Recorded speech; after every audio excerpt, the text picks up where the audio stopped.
questions that we are currently asking ourselves is the future of real estate in Western Kenya, and to be precise, Kakamega. For quite some time, or for the past few years, we have seen an increase in housing demand vis-a-vis the supply sector, where we think that the supply sector is still below compared to the demand. And therefore, this has always seen a situation where you see houses are a bit much expensive when you compare to other towns, maybe, especially the cities. And the question people have been asking us, why is a house expensive, so much expensive in Kakamega, comparing it with a bigger town like Nairobi, Mombasa, Kisumu, and maybe maybe Nakuru, or rather Eldoret. But the answer is usually one. However, it has to fall within segmented parameters that needs anybody to understand. For example, the supply for housing in Kakamega is still a bit low when it comes to houses for younger families or bachelors. That's let's say for bed-sitters, studios, and one bedrooms.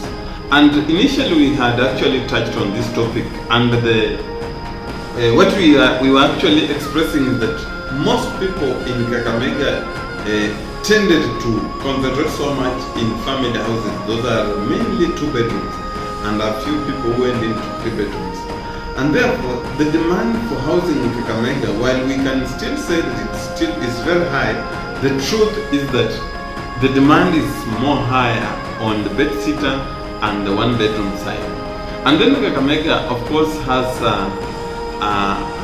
a challenge where everyone constructs a house where he feels comfortable or where he gets the land.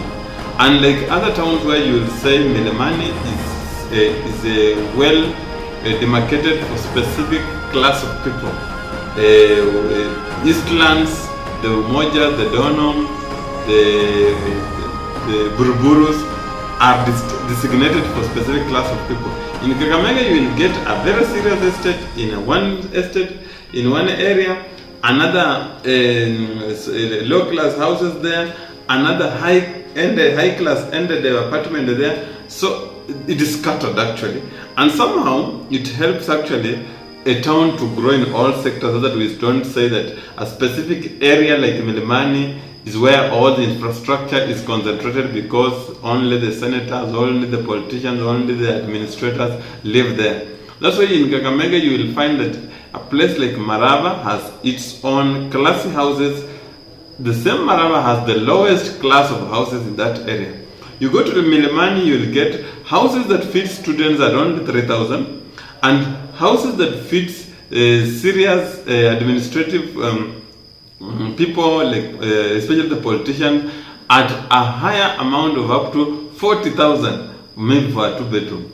So this way, I don't know if I should say it's a bad thing or a challenge. At the moment, we don't want to cast doubts or to put our judgment on that. However, the real estate sector in Kakamega is something that everyone now today can be proud of. There's a lot of constructions going on in every part of the town, every part of the county. You go to Mumias, you'll find construction. You go to Butere, you'll find construction. You go to Malawi, you'll find construction. But more so, the town center itself, the headquarters, has a lot of concentration in construction of new modern units. And one thing for sure that we are now extremely happy is the modernity that is coming out when it comes to finishing of the housing units today. We can actually show you a few houses that we have actually been checking around and checking their finishing before maybe we start marketing out to the public, and I can assure you the taste is perfect. The taste is wonderful. Kakamega is now on the rise, and people transferring from Nairobi from modern units in Nairobi can now get equal units in Kakamega. The only problem is where people now shift from Nairobi. You shift from Nairobi in a 2-bedroom that you're paying for 30,000, and you expect to come to Kakamega and get the same house at 10,000. That one, we are sorry, it's very difficult actually, but you can at least get half price. You can get a house in Nairobi at 30k and you'll get it in Kakamega at 15,000. don't you think that one is reasonable enough? You have saved almost half the price, and mark you, the transport that you are spending in Nairobi for around 100 shillings per day, or 200 shillings per day. In Kakamega, you are only going to spend 60 bob using a tuk-tuk or a motorbike 100 bob. So you'll have saved so many things. So people should not come to Kakamega and complain. If you work in a KRA office in Nairobi and you are given a transfer, your salary is not reduced. Maybe let's talk about the allowance, the housing allowances or whatever, the hardship allowances, but the salary won't be reduced, and therefore you will be at an advantage place that you are reducing rent from 30,000 to 15,000.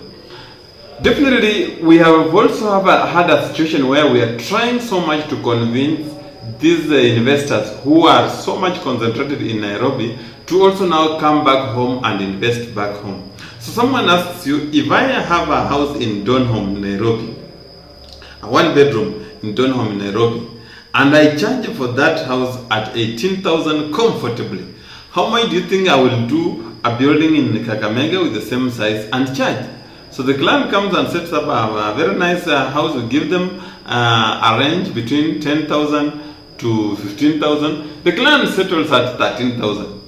And for so many times we have been doing analysis and advising clients, and we were telling them 15,000 is a bit higher for 1-bedroom in Kakamega. So most of them will go down maybe by 2,000. That's why you'll find so many 1-bedrooms with the modern class. The current was going at 13K.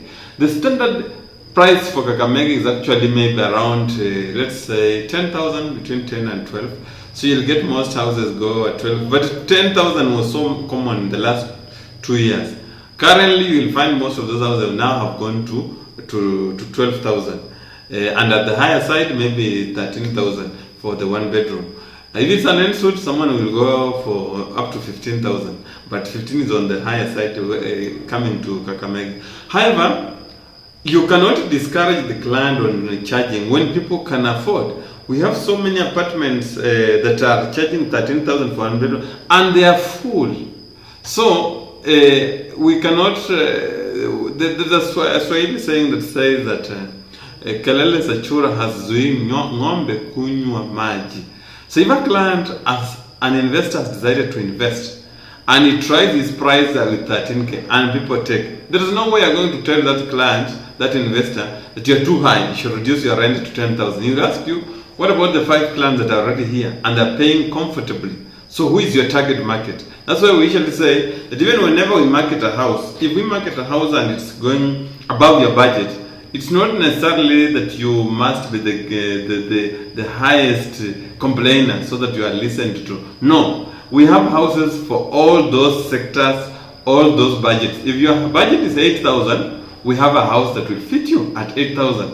1-bedroom, 8,000. If your budget is 10,000, we have a house that will fit you at 8,000, at 10,000. If your budget is 12,000, we have a house that will fit you at 12,000.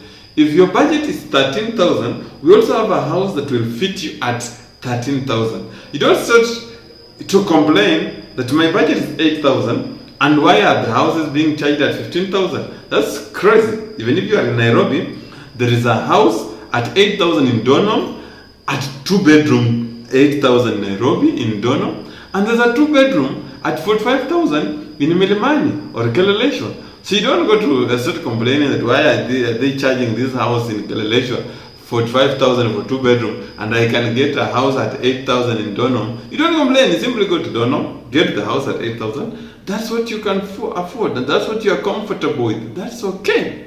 So as the real estate grows, we keep on encouraging more investors to come on board. And eventually, this is one thing that we can assure you. When we shall have enough houses constructed in Kakamega, the supply will now be balanced with the demand. Definitely it will force the client, the staff, the investor to come down.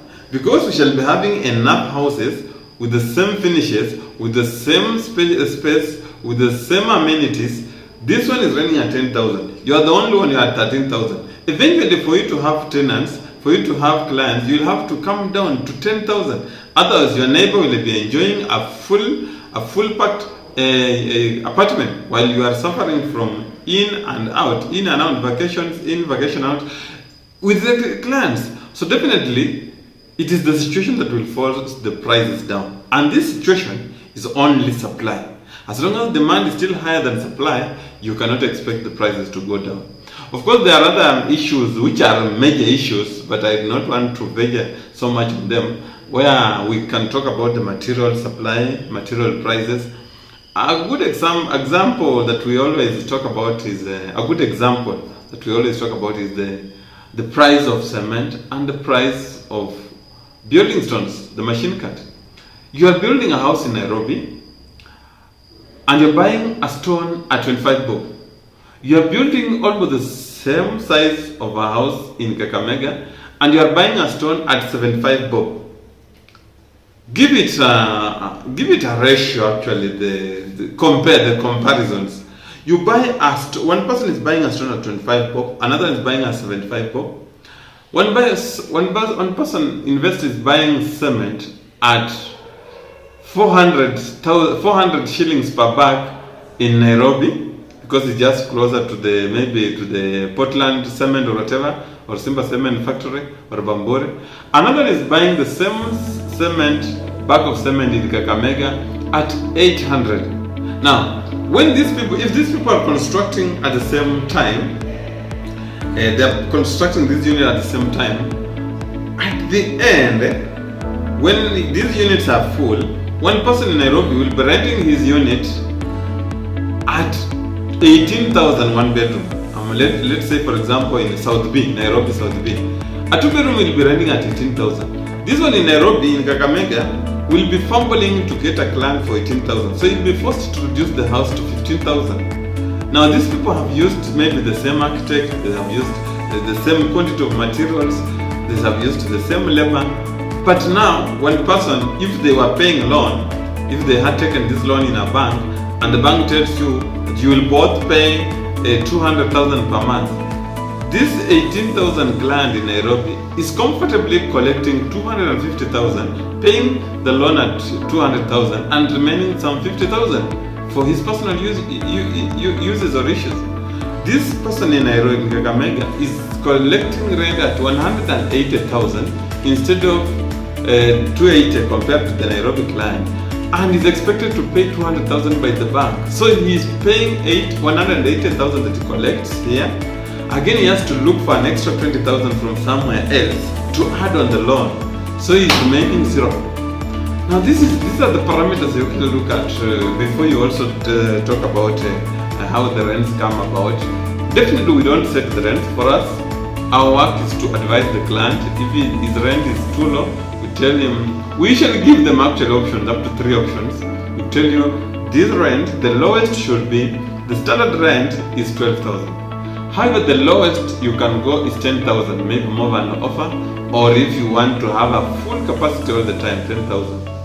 And the highest, if you are to ever go high, your price should be 13,000. So the client will go sit down at his own time, then he'll come back and tell us, I have settled on 12,000. Or another will just come and say, my price is 15,000. I have disregarded your opinion. My houses will be 15,000. So you either market with that 15,000 or not. So for us as Caribs, we only advise. We don't make decisions. We do not participate in the construction. We do not fund the client. So we can only advise. We cannot force the client to give the price that we need or the price that the tenant needs.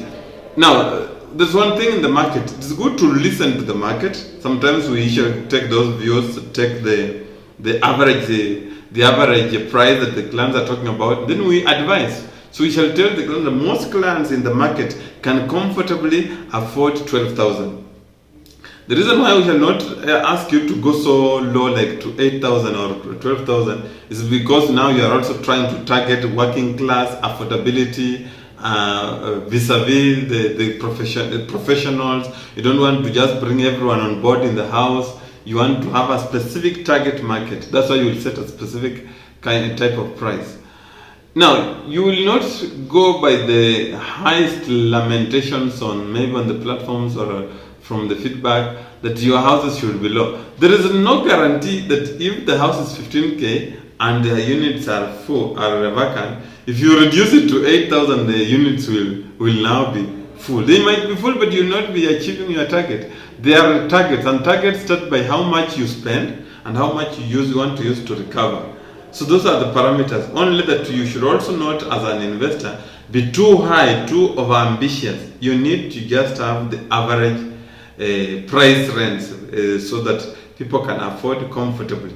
If you have a house that a client stays there, the average of 6 months to 2 years, that's a very good price. But if you have a house where every 3 months you have a notice of vacation from a client, whether they are telling you they are getting transfers, that's not the reality. Is that you have given the prices too higher than the market, and these clients will keep on actually comparing with the new apartments that are coming up, apartments that are better than yours. If they ever charge even less 500 or less 1,000, trust me, the client will leave. With the economy today, everyone is trying as much as possible to save even a coin. And if there is that loophole that comes around, a client will definitely leave. So for us Caribs, we are always happy that construction and real estate in Kakamega is really growing so fast. And many people are now getting transfers to Kakamega. And it's a very interesting thing that people who regarded Kakamega as a village are currently embracing it. They're coming home. People are now investing back home. People even in diaspora are now investing back home. So many requests are now coming in, both for plots, for commercial, for construction, estimates. And we are happy that the projection is quite good. We have also now launching or doing the projects, the gated community projects. This is where we buy or secure land and we demarcate the plots into equal sizes of maybe 50 by 100 with well demarcated roads, fences and gates, and that one creates a sense of community where we now want to encourage people to be able to leave the bigger lands for agriculture and come and concentrate, set families here, so that you can be able to live there as a community, to access to amenities, to be closer to town. Then leave the lands, the villages, instead of going to divide them, use them now for agriculture, whether it's sugarcane, whether it's farming for maize, whatever you're doing. We reduce the cutting and segmentation or fragmentation, of plots or shambas in the villages. If we focus on the commercial shambas in town, definitely urbanization will convert the town into a place to settle. So there is no way that there is an imagination that we shall be reducing land in towns into land meant for agriculture. No. And if you have actually been following us, there is a way we identify land. We look at that land, if it's not very viable for agriculture, whether it's failing in terms of agriculture, whether it's somehow rocky, is where we advise people to come and take this shamba, convert them into plots, into commercial plots. And whenever we set up more of an estate, gated community estate, we create a lot of job opportunities. We open the areas. We help people now to drill water. Electricity is brought on board. Vijana in the areas now get a lot of jobs, whether it's construction, fencing. We create so much jobs. In the last 1 year, we have only done two projects, and we created almost 200 jobs. Right now, whenever we pass there, those people will always thank you. People who are now getting drunk from morning to evening, they are fully on job, on different kind of jobs, and that one really helps.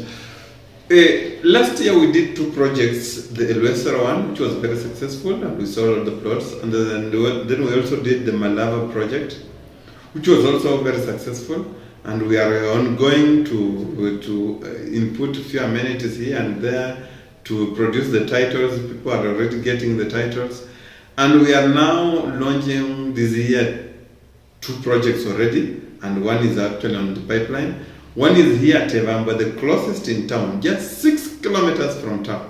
That is the closest actual project that we have done ever since we started. The Elwesera one was 8 kilometers, 8.5 kilometers from town. Then we have Lubao that is just 10 kilometers from town here. And the 2 projects now are more for serviced plots. Here in Evambo, we are selling the plots at an offer price of 700,000 with the the standard price at 850,000.